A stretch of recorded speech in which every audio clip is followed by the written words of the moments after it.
নমস্কার বন্ধুগণ, এই মুহূর্তে দেখতে পাচ্ছেন আমাদের বর্ধমান জেলার গ্রামে পরিস্থিতি খুবই ভয়ঙ্কর রূপ ধারণ করেছে। বিস্তীর্ণ চাষের জমি ক্ষতিগ্রস্ত হয়ে গেছে। বিস্তীর্ণ দেখতে পাচ্ছেন, পুরো সমুদ্র হয়ে গেছে এলাকা, পুরো ধোয়া ভাব। কিন্তু জল বাড়ছে এই মুহূর্তে,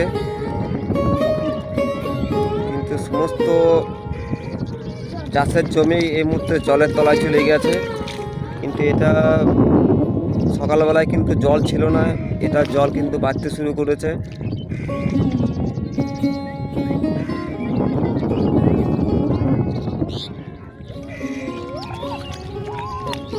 পুরো সমুদ্র মনে হচ্ছে চারি এলাকা।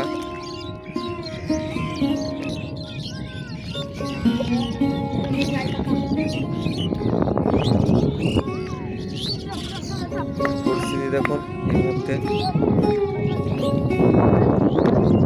বিস্তীর্ণ চাষের জমি প্রচুর ক্ষয়ক্ষতি হয়েছে, সব জলের তলায় চলে গেছে এই মুহূর্তে। সামনে একটি নদী আছে, এখানে দেখাচ্ছে সামনে একটা নদী আছে, যেটা সবুজ এরিয়া দেখা যাচ্ছে, ঈশানী নদী।